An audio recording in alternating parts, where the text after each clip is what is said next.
Being in a tech ecosystem, we don't have a lot of women. For me to be here is proof that women can do it, women can be leaders, and I hope to inspire other women, especially young African women, to be bold and courageous, follow their passions, and when they're offered that seat at the table, to take it and take the front seat at changing the African narrative. Since I joined Impact Africa Network, my thinking has really been expanded. I now for sure believe that if I put my mind and time into something, I can bring life-changing ideas into fruition. The culture at IAN encourages continual learning. This makes someone to source for outlets for learning, opportunities for growth in order to continually ensure that they do the best at their job. Also working with Mark, who has this great vision for changing the African narrative. He wants to take us on that journey with him. Pushes you to the limit, pushes you to want to be better. My thinking has changed from looking for problems to being a solution provider. That way, I will stop worrying and actually do something. I really enjoy being a leader and at the same time being a student. At Impact Africa Network, there's a lot of continuous learning and development. So it gives you this hunger for knowledge. It pushes you to be the best possible version of yourself, because you cannot change the African narrative being anything less. At Impact Africa Network, we bet on the women.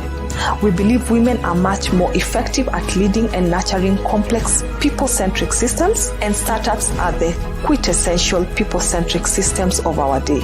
As the Women of Impact Africa Network, we will be hosting a live cast series with global female leaders and change makers, having conversations with the intent of inspiring a new generation of female leaders just like ourselves. If you or someone you know should be part of this conversation, we would love to host you. Talk to us. You can also be a change maker by helping us create more leadership opportunities for women by donating today. IAN is a registered U.S. nonprofit charitable entity under Section 501c3. Episode 11, since we started in October, and this is episode 2 of 2021. We're really excited to have you again. Thank you for joining us. Today we have a different and a special guest, someone who's from here and has lived in the US, and we want to delve into the topic about how we should connect, or how we can do better in terms of connecting the Kenyans living in diaspora with Kenya itself in this particular instance. So again, this is Impact Africa Network, which is a nonprofit startup studio in Nairobi on a mission to ensure that young, talented Africans participate in the digital transformation of Africa's creators and owners. And we bring you this livecast series dubbed Power to a Women, where we host global female business leaders and change makers, and they share their stories with the intent of inspiring a new generation of female leaders in Africa. So I'll be joined once again by my colleague Joy Linda, who's going to go ahead and introduce our guest for today. All right. Hi, everyone. Good morning, good evening from Nairobi, or the outskirts of Nairobi for those who know exactly where I live. This is the 11th episode, and it can only get any better. So today we are joined by another phenomenal lady, Kenyan born, and I'm excited to introduce to you Patricia Njenga. She is the founder of Afya Public Charter School, which is now known as the Bel Air Edison School in Baltimore City, Maryland, in the USA. And she is also serving in the same institution as Director of Teaching and Learning. She's been an educator for the last 21 years, and she also trains teams and organizations on how to reach their full potential in their personal and professional lives. Patricia is a graduate of Copenhagen State University, and she has a master's degree in teaching as well as a Bachelor of Arts degree in English with a concentration in media arts. She is also serving in the local and national levels of the Kenya Christian Fellowship in America, KCFA, and also she's the current chair of the Baltimore chapter in that organization. She's a very, very good writer. I spent some part of my week reading her reflective blog. She has really challenged me as a writer. And she lives in Baltimore, where she enjoys spending time with her 6 nephews and nieces. Welcome so much, Patricia, and thank you for making time.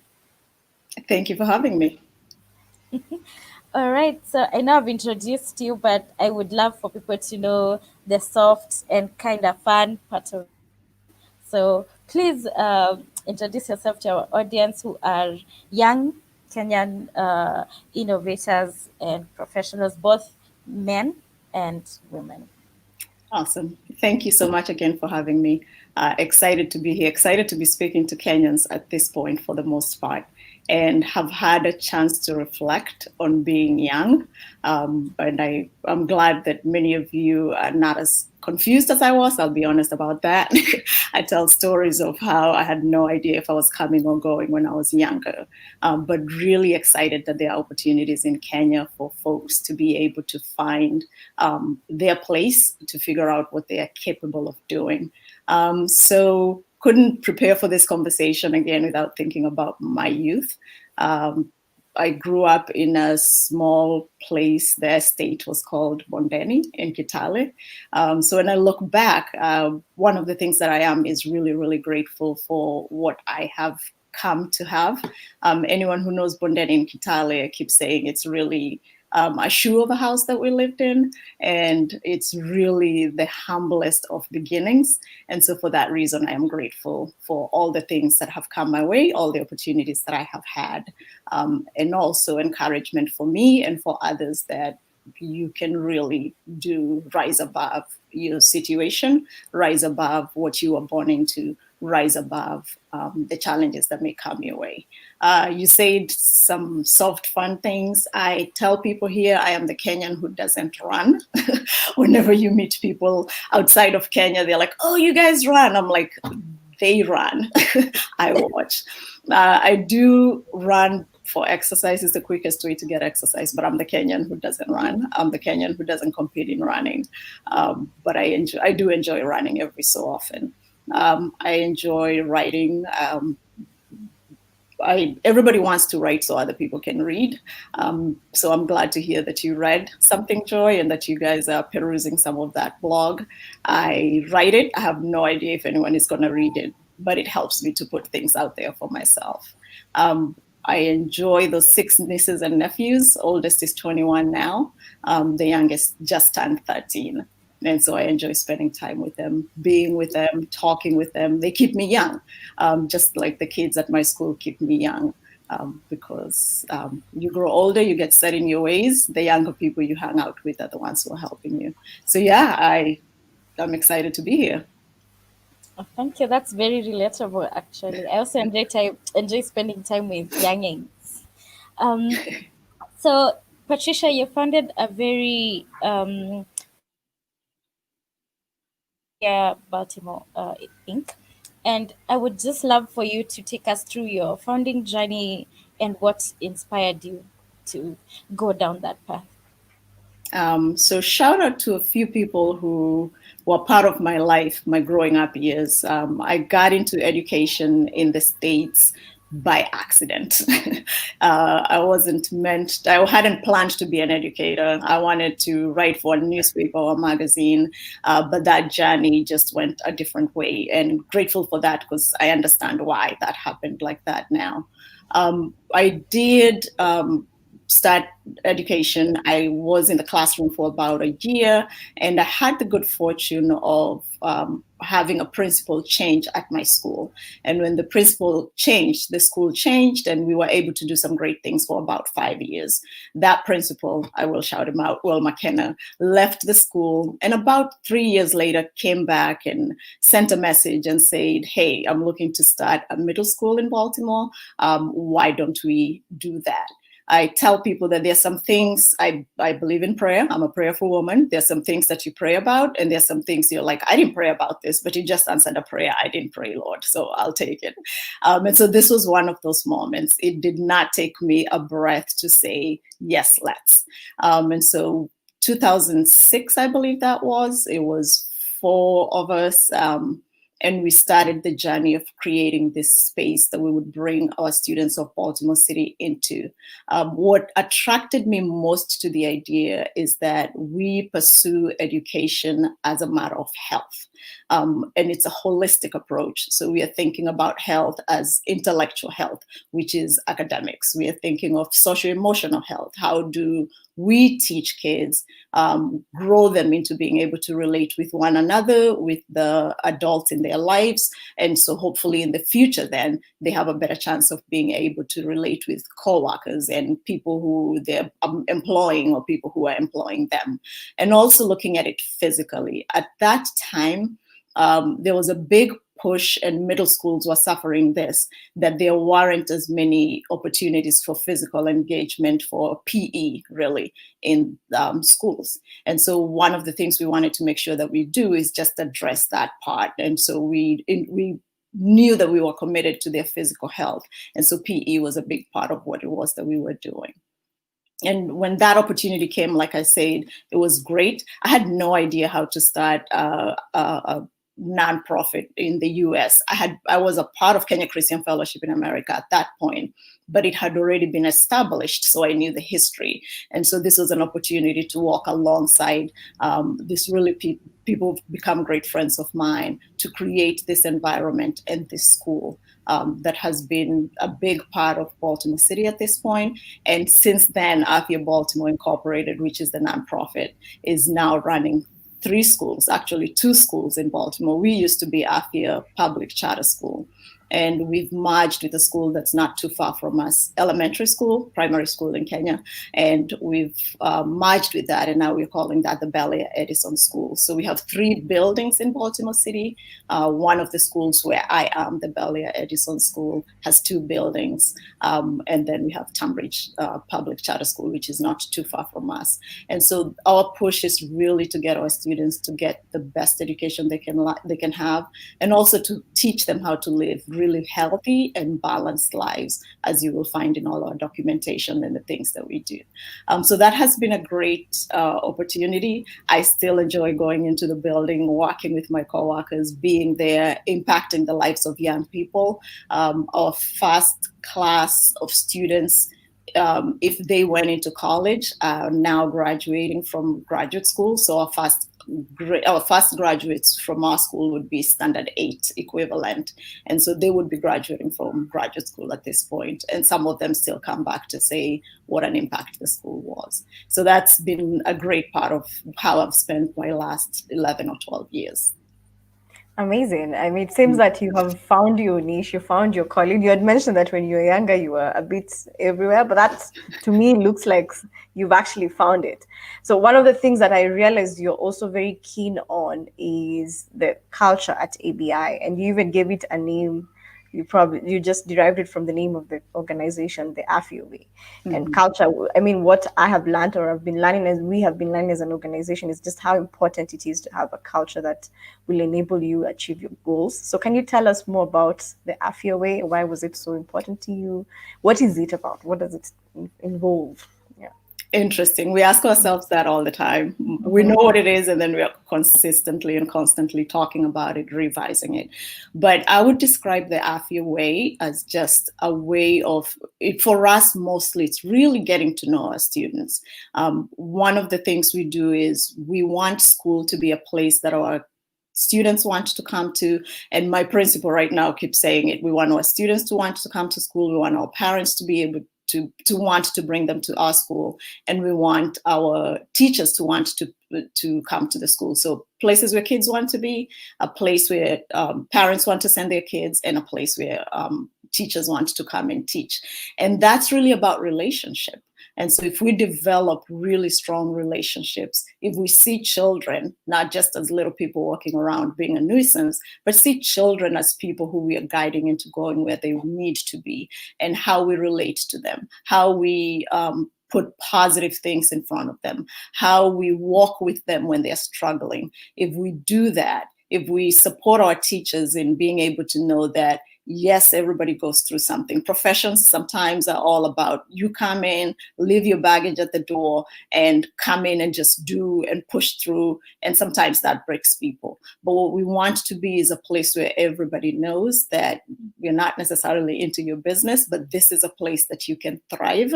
This is a place that you can grow, and a place that you can reach your full potential. So the Afya way is really that health mentality. And again, we called it Afya. Everybody in Kenya will know Afya is health. It's Swahili for health. It's the only Kenyan thing I say about the school. Everybody says, do you teach your kids Swahili? No, we don't. We talk in Swahili words every so often. But it's really ingraining that our community is really important to us.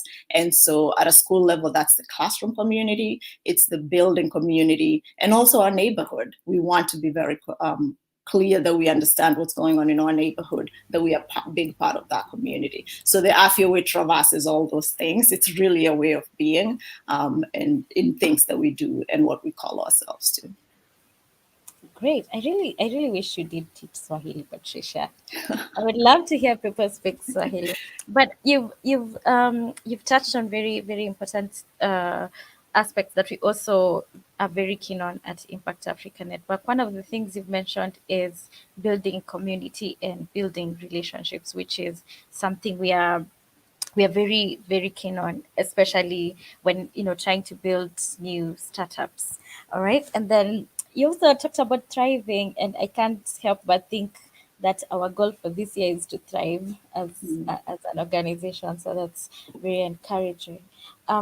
So Patricia, you've been able to start an organization from scratch per se, and that's the thing we are currently doing at Impact Africa Network by developing ideas into early stage startups. Actually, even one of our projects is on education. So I was like, hey, I hope they're noting when you are talking about academic health and social health and so on and so forth. But my question is, what would you advise a person to be keen on when building or starting an idea from scratch and building it into a business or an organization such as yours? Biggest thing is who's coming with you. Who are the people that are going to be, someone wrote a book and said, who are you putting on the bus with you? But who are the people that are going with you? I think the basic things, clarity of goals, what do you want to accomplish? Who is this going to impact? Those ones are given. But who are the people who are coming with you? There's nothing more difficult than starting a business, I believe, and also just anything that you want to be involved in. There's nothing more challenging than to do this and not have people who are coming along with you, who are going to be a support for you. That's not always available, but know those people and then know which ones to listen to. Everybody who comes along with you is not always going to be for the idea. I've seen where you want to put something together and there are enough people, or there are people who their first thing to say to you will be, no, you can't do that because of X, Y, and Z. So knowing who to listen to, knowing whose wisdom to come through, to take with you, and knowing how to push through those kinds of things. So I'd say, who are the people that are going to go with you? And then your ultimate goal. Where do you want to go, and pushing through until you get to that place? It almost sounds cliche, I think, but you're the only one who knows what it is that you want to do. The people who've been able to do things, the people we can name who've made great accomplishments, are those kinds of people, the people who understood where they were going, they had that goal, and they pushed through for it. So I would say, know your people. Who are the people that are going to come with you? Who are the people who you can call in the middle of the night when everything is going south and you're not sure what to do, and they can lift you up? So I would say, know your people and have them come with you. I assume that you already have those things. I know my goal, what it's going to cost me, though, but it's like, who are the people? That's true. Mm-hmm. But I think one thing that everyone struggles with is it's almost like you can't tell that before you've tasted. Like sometimes you always end up with the wrong people or misaligned people before. So I don't know, in your journey, and this is me poking the holes in your journey, what was your experience like? Because the truth of the matter is that you're not God in this case. Exactly. You can't know. Sometimes it's trial and error, and then you figure it out. How did that play out for you, and how did you handle it? What advice would you give someone? So recently with our organization, let me speak to that as a specific example. In our organization, Kenya Christian Fellowship in America, we are raising in our chapter $100,000 for scholarship fund that we are setting up so that we can give scholarships to students who are graduating from high school. And we put that idea out there. We thought about it. We talked about it in our leadership for several months before we put it out to our membership. And then because it's money, we have to go asking people for money. Can we have this? Previous to that, we were giving $1,000 a year, and now we wanted to increase that to $2,500.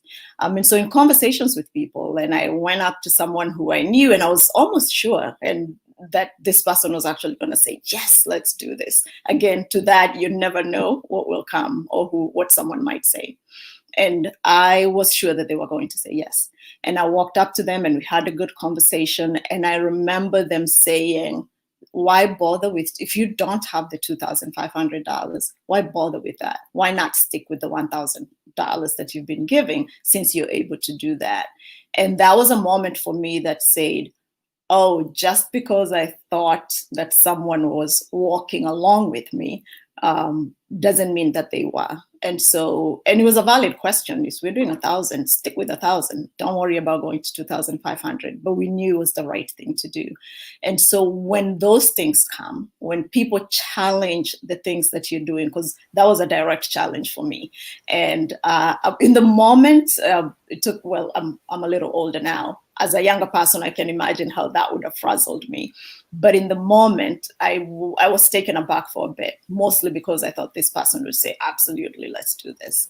But recognizing that everybody is not going to see the things that you're seeing, and everybody is not going to know. And yes, it will be a setback. Yes, it'll make you feel a certain kind of way. But the next step then is to think about, so is this someone I should really listen to? Or is this someone? So people are always going to come to answer your question. People will come. People will come with their ideas. And your job as a person who's starting something, a business, a startup, whatever it is to figure out which pile is this comment going to go to? Which pile is this push going to go to?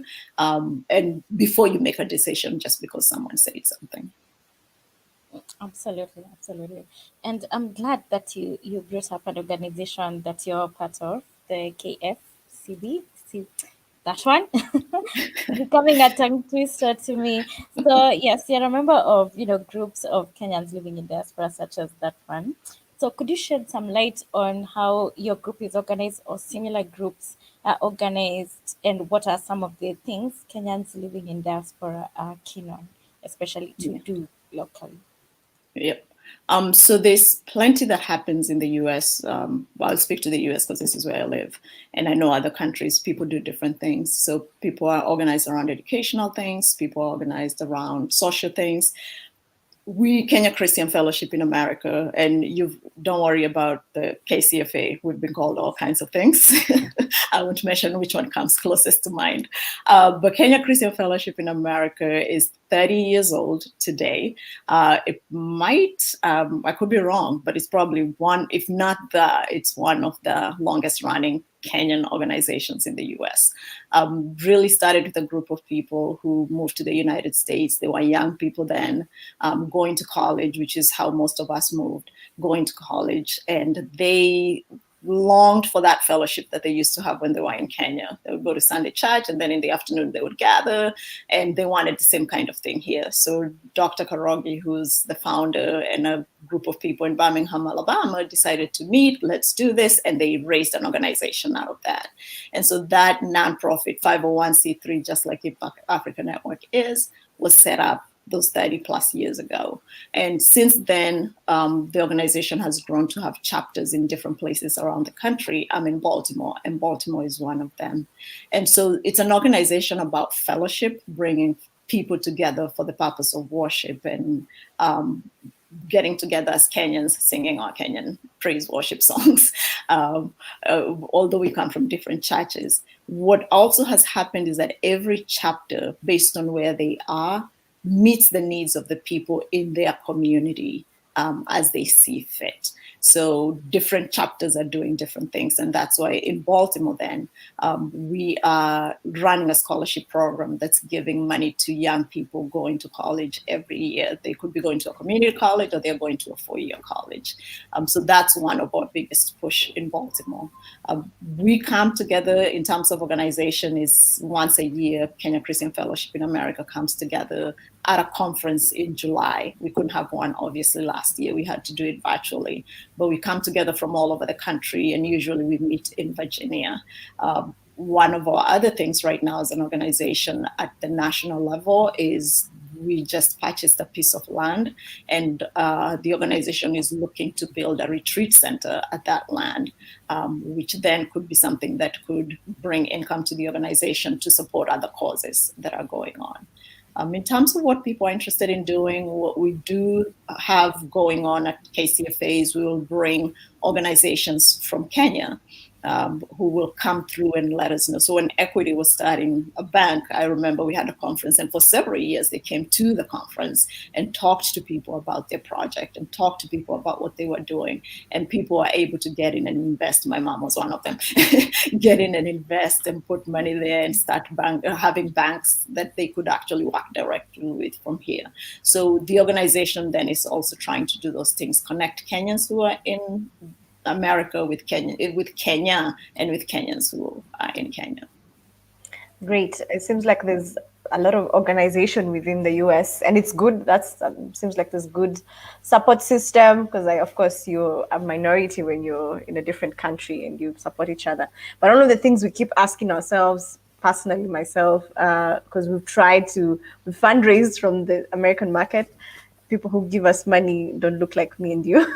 And that's the African story, sadly, right? Which is, it's not sadly, it has helped us, but what we would like to see is more people who look like me and you actually put in money into their motherland, because if we don't develop, then you have nowhere to come back in case the president says go back home. So my question is, what inhibits that? It happens. I'm not saying it doesn't happen at all that diaspora give to causes back in Kenya, but it's not to that extent, to the extent that other people do. What inhibits that, and what is it that we can do better in this market, or you can do better in that market? Absolutely. I'm not a social scientist, but I'll offer my 2 observations about this that I've thought about a lot, because I've tried to raise money too. One of them is that philanthropy, I think, is a very Western idea, right? And it's there are all these great organizations and old money, so to call it, that is available for people, the offering of grants and things of that nature.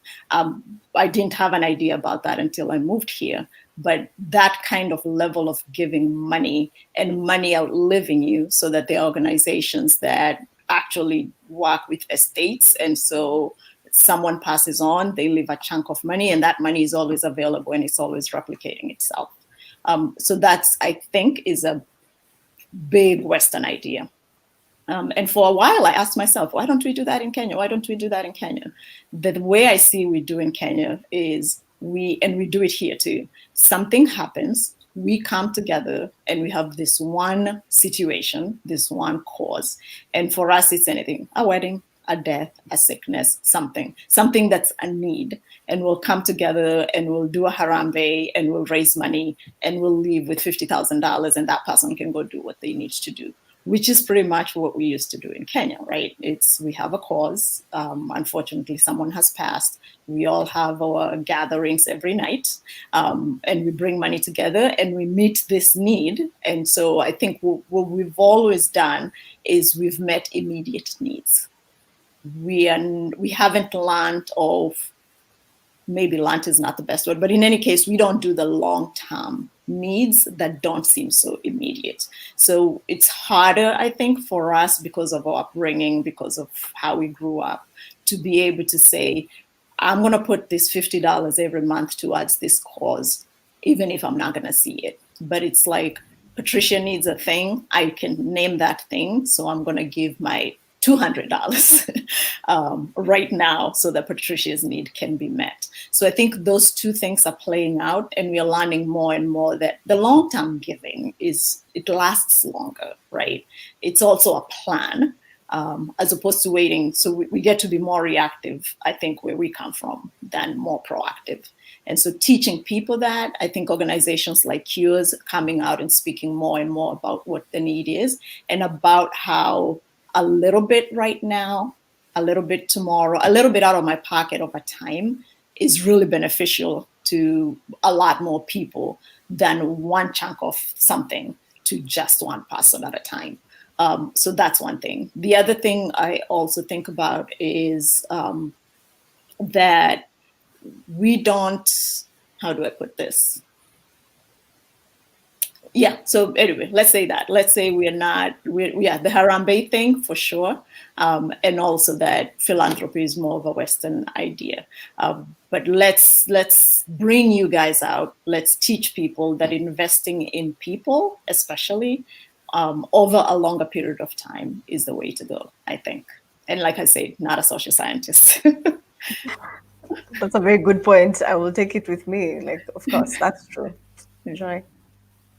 Yes, Patricia, you've been able to do good things in the local community, especially in the US. I like the things you said you're doing to the different chapters are doing to improve their communities. But what I would really love and wish is, if that also happens here, so that as you're improving your local communities over in America, you're also improving local communities here, and being proactive instead of reactive. So my question is, how do we build more strategic philanthropy so that we are more proactive and move away from the Harambe kind of setup where we fundraise for funerals and weddings, because we do need to get them. Yeah. Planning, I think, right? And teaching people. I'm a firm believer in, my mother's generation is pretty set right now, that it's harder for them to change. I'm beginning to be that way. I hope I'm not. I can feel myself going in that direction. There are things I do and I'm like, it's just faster for me to do them this way. So I'm a firm believer in you are the younger generation, and we, because we have learned this as, people who've gone before you, really having these conversations about the importance of planning. I might step on toes here, but planning for funerals, right? So that way, when those things happen, we are able to take care of business without, again, having to call one another, which then means what's going to happen with that money that I'm no longer giving, 100 here, 20 there, 50 there for funerals. I can start investing it in things that you're doing. I also think that schools, right? What are we teaching people to do in school? I don't know how much it has changed, but I know that I was taught in school so that I could go get a job. And my job was likely going to be in Nairobi. And so if that's the only place that I can go, and I'm going to be employed, and then my money is going to pay my rent, and that's all it's going to do, we need to teach people more and more about being able to take care of themselves in other ways. They should go to school, but they should learn to be able to take care of themselves without having to be employed by someone. How do you start something that's going to bring you income, and how is that income going to outlive you? So I think education, teaching people how to do these things is the best way. I think it's going to take a while because it's a cultural shift, and cultural shifts are not easy at all. But I think if the economics call for it, if people see the economic value of it, then they would be more likely to move towards that direction. So we're trying to teach ourselves here. We're trying to learn from people who come and tell us. And I know there's a gentleman that I work with here now who has started a project, an organization, and he did his own startup, and his thing is pay this much money every month. So it's kind of like an insurance. And at the end, if something happens to you, we'll get you sent back to Cape. when you die, Patricia, because dying is coming, we'll get you back to wherever it is that you want to be buried at. And so that way, my family then doesn't have to worry about, do we have the money? I have made a plan for that. So I would say planning and then education. Let's start as young as we can, with as young of our people as we can, teaching them how to value other things other than just, I'm going to be employed. And so that money is going to be mine, etc. That's good. I think an organization such as us, we are ready to do the work of changing people's mindsets, because I think the opportunity we provide for Kenyans living in the diaspora to participate in is much bigger, and something they can actually attach their impact back home too, which will be great for them as well. I think we're 35 minutes in. I would like to remind our audience to interact with us on our social media pages, on Twitter at IN Network Tweets, and also you can engage Patricia on her Twitter handle, Pat_Njenga, and also on YouTube and Facebook, where we're live streaming this. And at this point, I wanted to, you speak about it on your blog, the blog that Joy mentioned, and you wrote an interesting article about the shoulders that you stood on. Enlighten us more about the different people who were very key to your journey. And generally, according to you, what's the importance of having mentors or people who hold your hand? Let me answer the last part of that question. All right. Gosh, the importance of having mentors, right? And people who walk alongside you, because those are the people who check you, so to speak, when you're starting to go astray, or check you when your head is beginning to get bigger than your shoulders or your neck can handle. And so those are the people that I like to have on my side. So it's really important. And then people who've gone before you, and people who you can come to and say, here's what I'm thinking, and they might have a different perspective. So could not understate the importance of that. In terms of the people whose shoulders I've stood on, my grandmother passed in 2014, and I felt really sad. But I think of her as a giant of a woman. She was a constant in my life growing up. We went through some challenges as a family, and she was there to hold us up. This is my mom's mother. So she's one of those. Then on her shoulders stands my mother.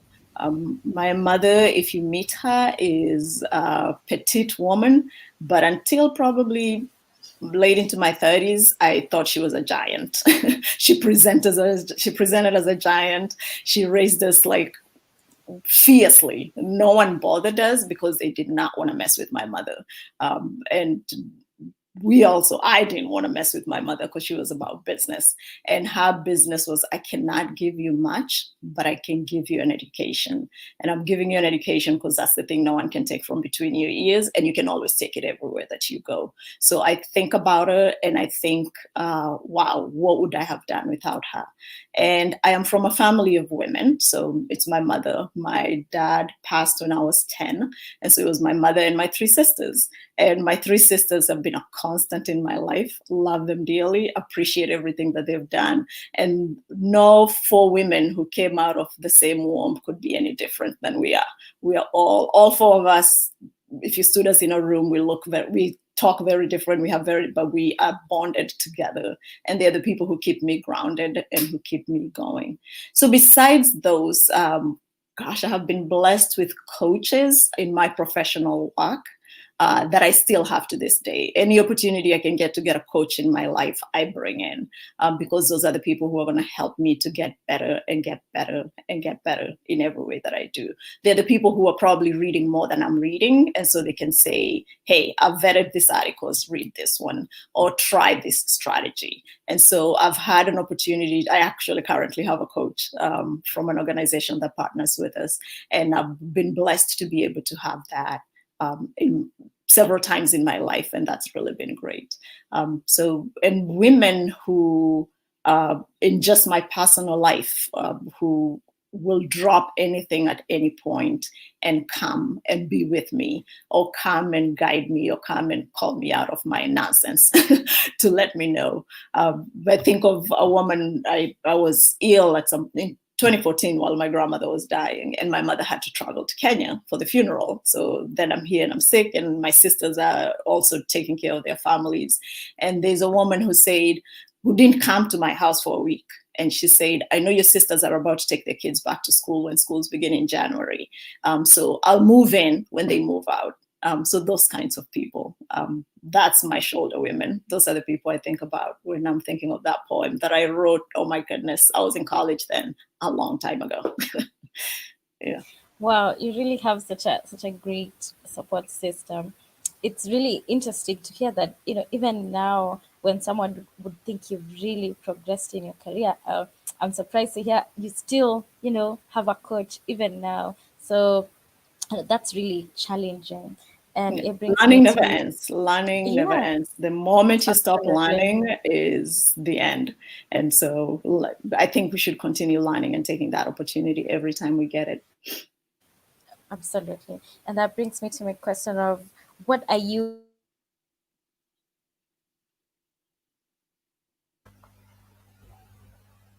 I think we experienced a yes. I think what she wanted to ask was, what are you currently reading to continue learning? Yeah.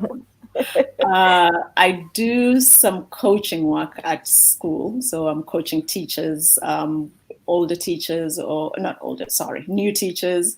And if veteran teachers are doing something that they are trying out, then I'll work with them in that way. So I'm reading some books on coaching and how to coach educators. So that's part of what I'm reading. I'm also there. A lot of people who are putting out research, especially now that we're in a pandemic, in education, and they're constantly putting out new ideas, new research studies that they've done to be able to help us help our kids. So I'm looking for those and following along with those. On a personal level, since you asked me about reading, I'm reading a book I just got a book called The Middle Passage. Probably one of the hardest books I have read in a while. It's by Charles Johnson, and he's writing about a free Black man in the 1820s, 1830s, who finds himself on a slave ship because he's escaping something in New Orleans. And so he gets on this ship, and now he's on a trip to Africa to get slaves on a slave ship, if you can imagine. So it's been very interesting to read that. And I think that ties with my work, because sometimes we're reading history with children. This could be some of the things that we bring in. So yeah, all kinds of reading. I think I have things to read all over the place, as is everybody who's trying to continue to learn. Yeah, and another way that I've found is good for learning is webinars. With the pandemic, people are putting out really great things. So whatever your profession is, patching on to an organization that may be able to help you and send webinars your way. That's a really great book you're reading, Patricia. I'm sorry, my internet pulled one on me That's all right. earlier. So the book reminded me of something I wanted to ask, actually. And, being a minority, so to speak, considering you're a Kenyan in the US, and having lived there for a while, do you feel like we are there yet in terms of diversity and inclusion? The quick answer is no, right? We're not there yet. And whenever I respond to this question, I'm always very aware of how little I know as a Kenyan. I live in the States. My whole family is here. My sisters are here. Their children are here. So I live a fairly Kenyan life, right? I live two lives, so to speak. I step out my door and I go to work, and I have friends who are Americans of all colors. And then I have my Kenyan life that I live when I'm at home. And I also think about the challenges that African Americans have faced in this country for years. And I don't have the same history. And so oftentimes my reaction is not the same as my African American friends. So I always have to go to them, and I always say to them, I need you to check me, because I don't want to say anything ignorant. I don't want to say anything terrible. I don't want to be hurtful. I want to be a part of this. But having said that, when I step out of my house, no one is thinking, oh, Patricia is a Kenyan, right? Everybody just sees a Black woman. And so for that, I have to embrace that experience. And I know that that's part of my experience. I think we have ways to go. This country has a ways to go. And so we have to continue to grow. We are having this conversation. Our school is 99% African American kids.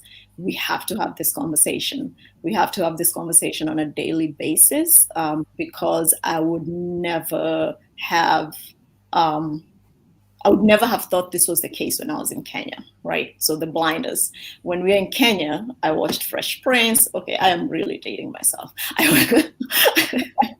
I watched Fresh Prince, and I think it was some nighttime show that would come on in Kenya. I don't even know how many seasons behind I was, but those were the things that we would watch. Nothing wrong with Fresh Prince, but the idea and the image that I got was not what I found when I got here. So you get here, and I will use the words of my nephew, who's now 21. His first trip to Kenya, he was 13 years old. And when he got to Kenya, he came back. I always ask them whenever they go to Kenya, they come back, their first trip. My question to them is, what did you miss the most? And what did you learn? And his answer to what did I learn was, I learned two things. Kenya has its good things, and Kenya has its bad things. America has its good things. America has its bad things. And he could not have been more profound at 13 years old. And I appreciated that, and I carry it with me to this day. So things need to change. Things need to continue changing. Things need to continue improving, because we can never, in any society, leave behind a group of people or assume that a group of people are fine when they're saying they're not fine, or when we know and we can see it that they're not fine. And so every country has that group of people, right? Every country has its marginalized people. And if it's not by color, we are marginalizing by ability, or we are marginalizing by how much wealth we have or don't have. And so if we can't bring everyone along with us, or make every effort we know to be able to do that, then we are failing. The conversations are happening now in this country. If nothing else, that is happening. And they are now out in the open, and people have to have them. So there's a long way to go. Doors are opening, and people are moving in that direction, which is really great. Yeah.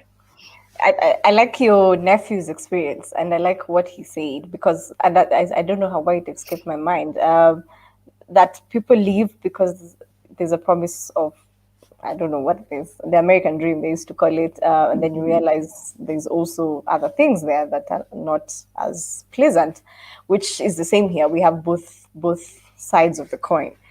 But I want to talk about something that our CEO did. He came back. He came back to teach what he had learned there, especially in his career there, and to help our society, or to impact our society. And I'm sorry, I'm not putting you in the spotlight, but is that something you would consider? And in your opinion, how many Kenyans live in the diaspora do you think consider that? I know some of the things that inhibit are social things, because you've set yourself up there. So yeah, what does that look like? Interesting. So my journey, I think every so often I get this question from Kenyans, from everyone else. And the long-winded answer is going to start with, I have a friend who just traveled to Kenya and just came back. And so before she left, we had this long conversation about the guilt associated with either not being in Kenya, or is how I see something happening on the news and I want to comment on it, and I have to say, well, you can comment on it, but you're sitting pretty in Baltimore, and what can you do, right? What are you going to do about it? And so what are you going to do about it often seems like get up, go, and do what you need to do. So there's always that pull and that guilt. I keep thinking, like, I want to know for sure for myself. I want to know for sure what I want to do. Education is a big part of my life. Is that the most impactful? I don't know yet. I really do appreciate what Mark shared with me. He traveled several times to be able to figure this out, which is what I'd like to do, is like, where is my place and where is my niche and what would I be interested in doing? And so finding that would be helpful. But back to my friend, when we talked about it, and we came to the place where, we've been thinking that, are we living as Americans or are we living as Kenyans? And when you live as one, you feel bad about the other. And I think we got to a happy compromise that duality is not a bad thing. We have this opportunity to live this no one wants duplicity, right? That's not what we're talking about. But we have this opportunity to live in these dual spaces, and we should embrace them because that has been given to us, and benefit both or take away the benefits that we can from both. So in Kenya, the biggest benefit is to be able to help. So I would like for me to tease out, like, what is the space for me that I would like to come back to? I know that impact is something I want to have. And so what does that look like? And that may look like partnering with organizations that are already doing this instead of starting something up. And so in my seeking out folks like Mark, and I know other people who are doing different things, this is exactly why. Like, what does that impact look like for me? Very wise indeed. And you're already doing it, so we want to thank you. You taking the time to do this is really that, and you're one of our very own micro donors, so I will want to give it up for you for that. We are 50 minutes in. We can ask, I think, 1 or 2 guest questions and then wrap it up. Joy, you want to take it? Sure. We have some questions. I'll start from Jessica. Jessica asks Patricia if she could pick 2 things to change and 2 things to bring with her from her previous experiences. What would they be and why? That is an amazing question. 2 things to pick. So one thing to keep is my family, right? Like, I would not want another family. I hope they're not listening, but every so often I'm like, you're getting on my nerves. But no, would not want another family. Love them dearly. And my little people who are part of my life, I would definitely want to keep.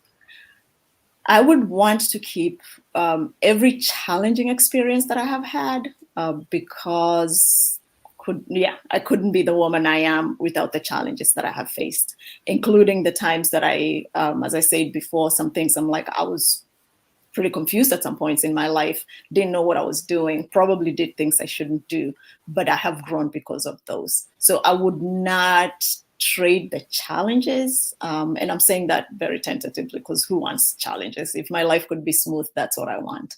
But I would want to keep the challenges because they have made me stronger and they have made me who I am. Now, what would I not want to keep?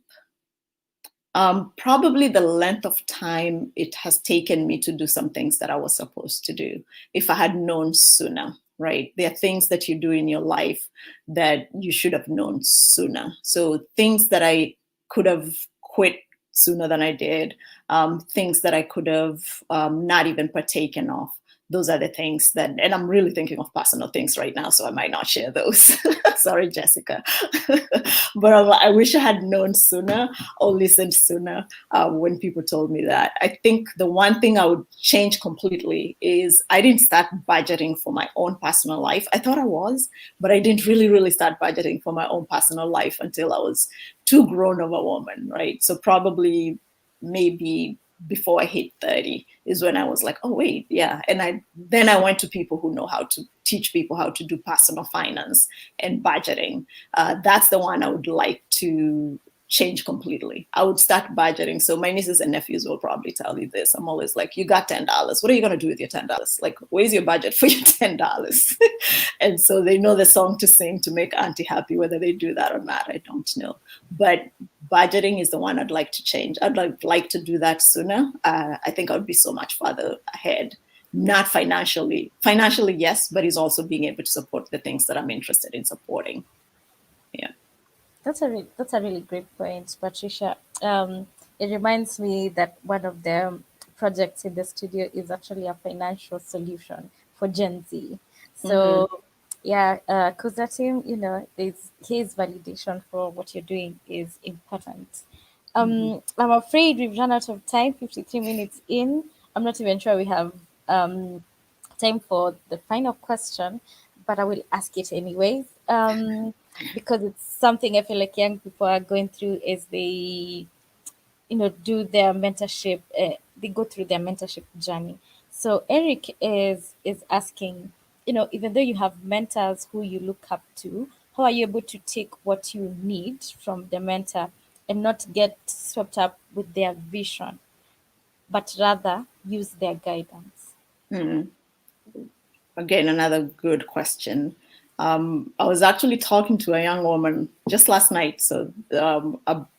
And she's a young woman that I've been talking to for a while and thinking about that very thing. Is she has a vision, she needs to do something. She's been in a place for about 3 years, and she has a mentor who's really been good to her too. And that mentor actually saying, wait, we've been together for 3 years, you're now going into this space, and how do I support you in going into this space that you're going into? So I think know what aligns, and these things I experience. I wish I could tell you like there's a textbook way of being able, but being clear in what you're going to do. In classrooms, what we do is we say, we're reading this book so we can teach you how to say, understand character. So the concept is understanding character. And so the text that we are using, the book that we are using, is helping you to understand character. If you could find a version of that for what you're being advised upon, what a mentor is sharing with you. So I'm going to start a business, I'm starting this startup, I need to be able to find clients. What is being said that is about finding clients, as opposed to, it's really, here are the clients I have, here's what I'm going to do. So naming those things that are going to support you in the things that you want to do. So I would say call out the concepts, categories, things that you need from a mentor, and when they share, then how does that fall into those things, is the way I would respond to that. Great. Awesome. 56 minutes in. This is probably our longest LifeQuest session, but it was quite insightful. But we have to wrap it up now. Thank you so much, Patricia, for making the time. Thank you for speaking to us, but also speaking to diaspora into how they can actually get involved in creating impact from a distance, even if they're not coming back, which is a good thing, and how we can change people's mindsets and how they look at helping back at home instead of being reactive. Look at long-term investments, which impacts people in the long term. And at this point is when I'll remind our audience, especially those ones who are watching us from diaspora, that we are a nonprofit registered as a US 501c3. And that means that we are funded through philanthropic donations, and you can participate in empowering women, but also empowering young talent, which is what we do. We grow young talent, and we also enable them emerge as innovation leaders in our market by donating $20 a month. And we have a champion with us today. Patricia is one of our champions. I have to keep giving it to you for being one of our champions. You did it even when you did not know so much about us, which, by the way, we should have spoken about, like what touched you, but we're running out of time. But anyway, thank you so much. This is the end of today's LifeQuest.